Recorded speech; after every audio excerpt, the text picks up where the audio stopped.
Yes, I did just fall. My ladder came right out from underneath me, and I'm gonna try this again because I wasn't finished. But I'm gonna get up here and get off the ladder so we can talk a little more. Oh, I'm okay. That was crazy. Okay. The rear end is a 3x3 from Apple Tree. So it's 6 inches over, all wider, and 3 inches longer wheelbase. Helps with some control on the whoops. With all this rear weight, there's a lot of bounce. And these are just half-ton Chevy shocks. They ended up having like, I think 12 inches of travel, maybe 14. At the wheel, out of like 10.5 inches of travel at the shock. They're for like a 99 Silverado rear end. I'm shaking a little bit. I really am okay. I can't believe it. So here's some repairs that have been done. Some gussets. There's gussets down there. Pretty much all of the down tubes on this thing have cracked at some point. More gussets here because this all cracked. There's a lot of cracks. And then come in here. And these are my sand tires. We had a day at the dunes one day. I think it was like a $1,500 day, and we spent maybe an hour in the sand because all we did was fix the car and drive around from one supplier to another at the dunes. So I do have a tube bender, and so this whole front gusset, there are companies that make weld-in kits, and I pretty much duplicated what they do and then put my own little twist on it. And there, maybe I'm a little bit more in focus.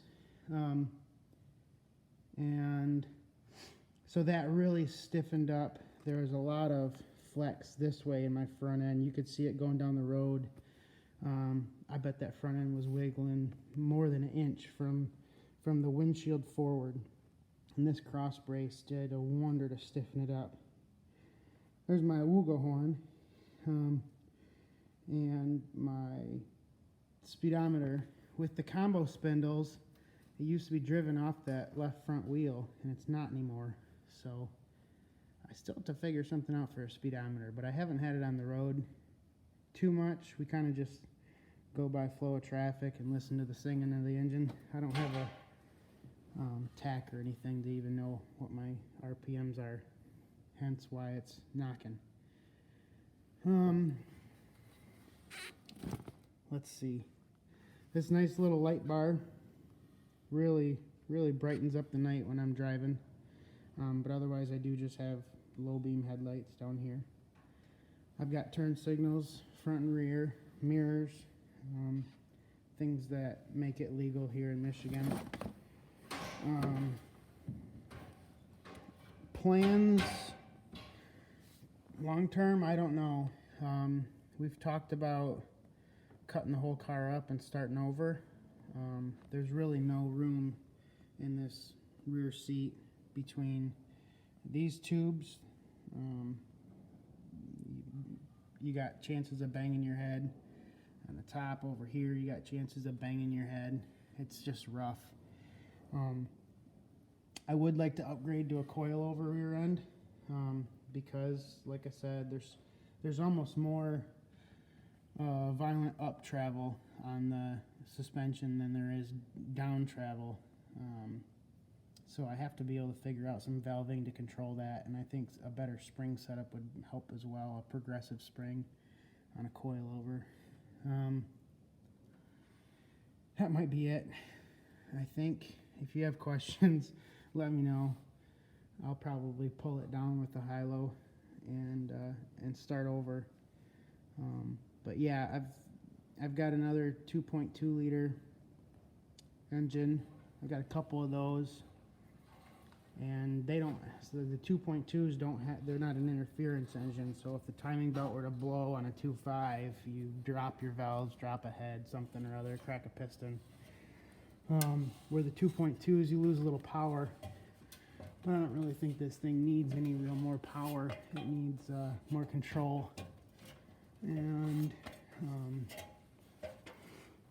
but I don't know. We'll see. Maybe a 2.2 turbo would make up for that power, because I need it really, you know. So yeah, I just fell down. The horses are safe. Nothing got hurt.